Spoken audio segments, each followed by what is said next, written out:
Hello ladies and gentlemen, welcome back to the channel. My name is Mark Roden. In today's video we are going to be going over the good, the bad, and the ugly on the Saab 900. We're going to be doing both generations of the Saab 900, and the reason why is because some gentlemen kept asking over and over again, where's the Saab 900? Where's the Saab 900? Where's Saabs? Where's Saabs? Can you talk about Saabs? And I was like, man, I got you covered. That's how I like to do the good, bad, and uglies anyway, is if off of recommendation. So whoever that was, I appreciate it. Sorry for making you wait so long, but here you go. Here's finally a good, bad, and ugly on the wonderful Saab 900, both generations. I know you said just Saab in general, you wanted to see any sort of Saab. Well, I decided, you know what, I think Saab 900 is the one I'd like to talk about the most. It's the one I know about the most, so that's the one we're going to go with today. For those who don't know what the good, bad, and ugly is, first I go over everything you need to know about the cars, just basic information. Then I get into what the community tends to do in terms of modifying the cars, and then we get into the good, bad, and ugly, which we'll go over when we get there. And at the end of it all, I tell you whether or not I think you should buy whatever car it is we're talking about, depending on the current situation that you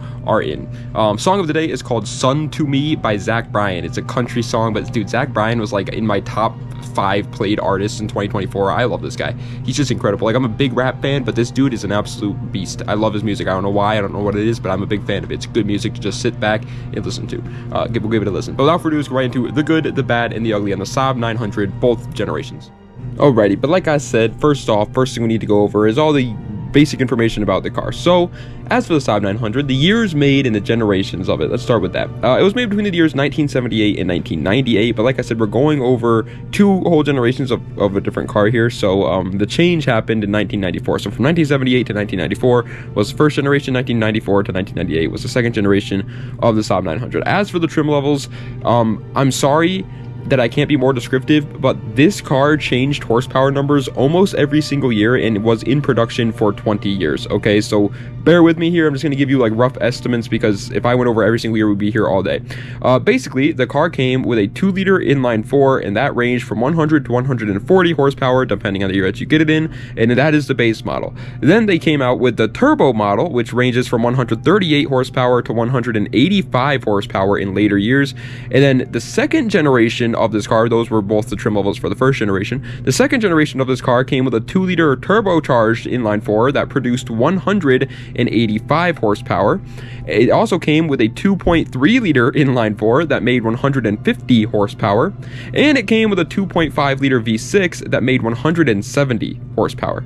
I know it's a lot to take in, but that's what happens when a car is built for 20 years in peak engineering time by one of the most innovative companies of all time. It's bound to have a lot of information about the trim levels. As for the body styles, the car is available as a 2-door coupe, a 2-door convertible, a 5-door hatchback, and a safari wagon style Saab 900 is actually built as well. Those are really rare, obviously, but they do exist. So if that's what you're looking for, if you're looking for a wagon Saab 900, then there you go, my friend. It's there for you. Okay. As for the drivetrains, the car is available as front-wheel drive only. There is no all-wheel drive or rear-wheel drive options. As for the transmissions, it is automatic and manual options available. Do not get the automatic though, obviously. Get the manual. As for the price, it literally can range from $500, no joke, to up to like 10 grand. Saab 900s have the wildest price range of all time. They were mass produced, and people back in the day didn't really think they were going to be worth much, so they didn't take care of them or anything like that. So you can find a pretty beaten up one for literally $500. Like, there's tons of stories of people buying ridiculously dirt cheap Saab 900s.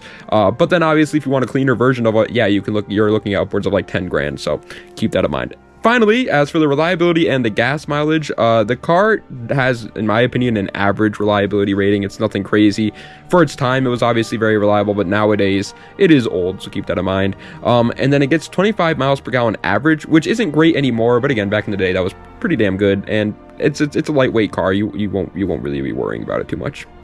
Alright, but now let's get into what the community tends to do in terms of modifying these bad boys. When a car guy gets their hand on a Saab 900, what do they do with the Saab 900?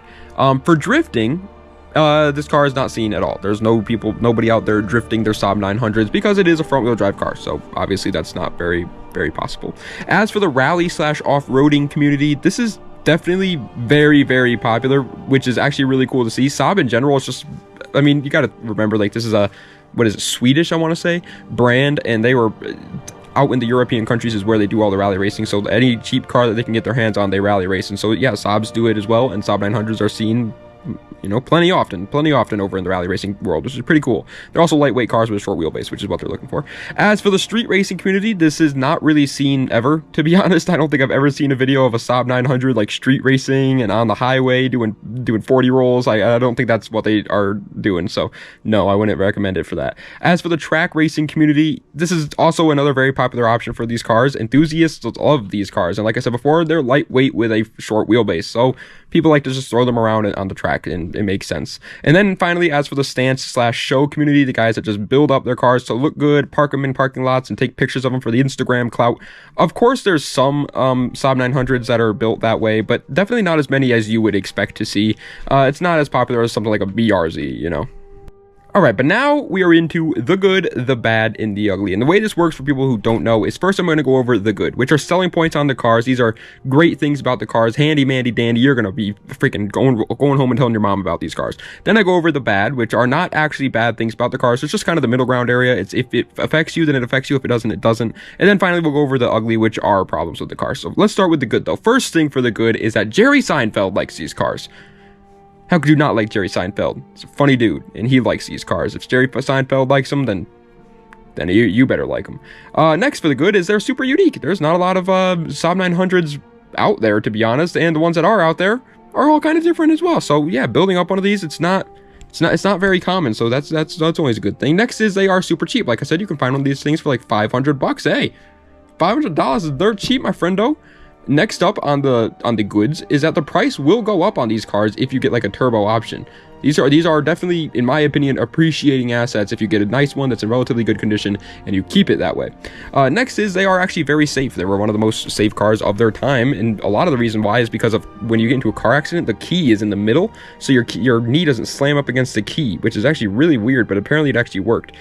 Next is these cars are surprisingly roomier than you expect cabin-wise. Like that's for, you know, leg room, head room, shoulder room. They actually do have a significant amount of room, which is obviously good. Next is these cars are very light, so it's easy to see gains in terms of horsepower and stuff like that. A lot of people, that's kind of the selling point on cars like Hondas, that people don't really understand, that like a Honda with 200 horsepower doesn't sound like much, but you got to remember Hondas weigh like 2,000 pounds. It's the same thing with a Saab 900. Next is it is a true driver's car with incredible handling. Pretty much every forum I saw out there, everybody that owned one of these cars was saying, yeah, these cars just handle really well. If you like driving cars, you'll probably like your Saab 900. That's pretty much all there is to say about that. Next up is the car was actually very comfortable for its time. It's obviously, you know, not going to be as comfortable as like a brand new freaking Cadillac Escalade, but for its time, it was a comfortable car. Next up is the community for these cars is incredible. They're obviously very small, but they are very nice to each other and very friendly and very inviting. Next is the car has aircraft-like features. As we all know, Saab's history building aircrafts definitely, you know, shows in their cars, and the Saab 900 is no exception to that. It has aircraft-like features, which is just really cool, in my opinion. And finally, for the good is how damn influential these cars were, whether it was for their safety, their unique ideas when it comes to like design choices, or the fact that it went turbocharged, which back in the day wasn't very popular at all. It had a lot of like firsts in the car world, and that's pretty freaking cool. Maybe not exactly first, but like close to first.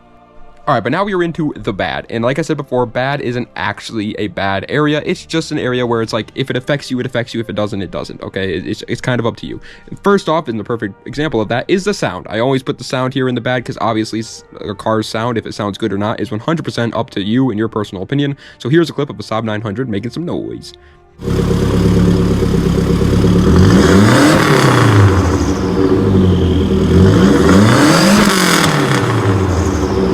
Next up is the looks. Same thing. Looks are obviously 100% personal preference based.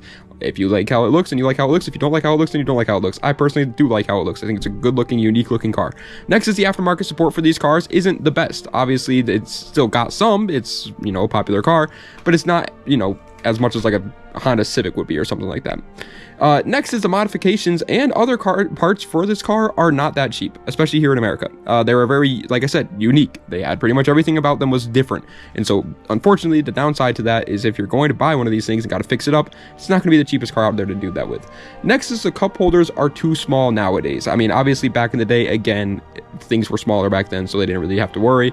But nowadays, if you're trying to drive around with a freaking, I don't know, Arizona iced tea can. It might not fit in your cup holders of your Saab 900. Next is a car, unfortunately, doesn't have that much cargo room. While it does have the cabin room, the head space, shoulder space, leg space, it unfortunately doesn't do that in the cargo department. So in terms of like storage and all that stuff, yeah, it's not the best one for that, unfortunately. So just keep that in mind, okay? Next up is the reliability on the turbo models is definitely questionable, especially nowadays. Even back when they came out, they were questionable because they were obviously like one of the first cars out there to go turbocharged. But nowadays it's even worse, so just keep that in mind. Next up is they are front wheel drive only. Obviously, some people don't really mind that. I personally am a big rear-wheel drive fan, though.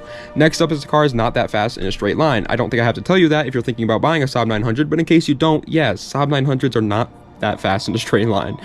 Next for the bad is they're not super friendly to engine swaps, since the engine was put in kind of the wrong direction pretty much, and the engine bay doesn't have as much space as you would expect it to do. So in terms of engine swaps, the car is kind of limited. And finally for the bad is all the problems that will come with age. Things just like wiring going bad and cracking, rubbers cracking, rusts on the car, obviously rust and rot, and seals, just to name a few. Obviously might go bad, the windows might not work, just random little things like that might not work anymore because the car is older. By the way, I'm sure you guys noticed, so I'd like to apologize for that noise that you guys just heard there. That was my phone ringing. I was already like 2 minutes into talking about the bad though, and so I was not going to stop right then. If that doesn't imply how much of a good YouTuber I am, I don't know what will. Either way though, now we're into the ugly. And like I said, ugly are just genuine problems with the car. Things that you're going to have to, at some point in your, freaking, what's it called, Saab 900 ownership career, gonna have to go over. First off, for the ugly is the automatic transmission is completely useless. Not only is it slow, it's also unreliable. Just get a manual. It's not hard to find a manual of these cars. Most people back in the day were still buying manual Saab 900, so don't worry about it. It'll be pretty easy to find a manual. Next car is this car next ugly thing I should say is this car leaks oil like the Deepwater Horizon. This thing will absolutely just pour oil out of itself. Obviously that's not fun to deal with. It's you know, it's not the end of the world as long as you keep track of your oil levels, I guess, but if it's leaking oil, then it's got another problem. And finally for the ugly is the horrible head gasket issues that these cars have, unfortunately. Now the only okay redeeming quality of that is it's not like the most expensive thing in the world to buy another Saab 900 motor, so if it does have head gasket issues, you always could just buy another motor and just put it in, but obviously nobody wants to do that, and you'd rather just not have to do that, and that might not be a problem, or a possibility I should say, with the Saab 900 because the head gaskets do tend to go. So my final thoughts, do I think that you should buy a Saab 900 depending on the current situation that you're in? Well, as for the daily driver folks, the folks that are just looking to buy a car to get them from point A to point B and that's all they care about, I would not recommend a car this old.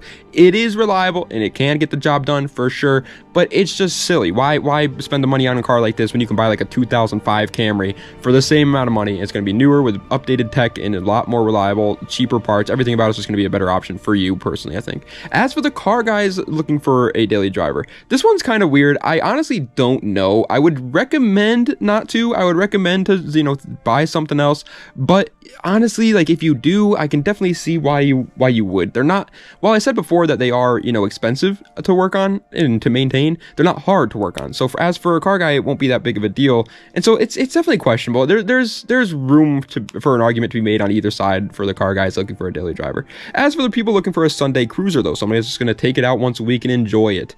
Maybe if it's like a very clean turbo model that you get, but otherwise just have fun, man. These things, there's tons of them out there. Just drive around, have some fun with your Saab 900. It can take it. Just enjoy the car. As for the people looking for a race car / project car though, the guys are going to build it up into a race car, whatever it may be. In my opinion, I think this is a super great option for the price. It's one of the cheaper cars out there in the world that are still fun to drive, and they just love to be modified, love to be thrown into corners and stuff like that. And if you want, give it a shot is all I'm trying to say. Give it a shot. Don't count it out. But ladies and gentlemen, that is the end of today's video of the Saab 900 good, bad, and the ugly. I hope you guys enjoyed. If you did, please be sure to like, comment, and subscribe to the channel for more content just like this. Let me know what other videos you'd like to see in the comment section down below. And yeah, well, I mean, like I said before in the intro, I only go off of recommendations with my good, bad, and ugly. So if you do want to see your car good, bad, and uglyified, leave a comment below, because that's the only way I'll do it. I'm not just gonna be able to randomly guess whatever car it is that you're thinking of. So yeah, let me know what you guys are thinking in terms of that, but also let me know what you guys are just thinking in terms of video ideas anyways. Like if you guys want to see videos, let me know. I get a lot of recommendations and usually I go off of them. So let me know, I guess. Anyway, yeah, that's the end of today's video, guys. I hope you guys enjoyed. Das Vidania, and have a nice night.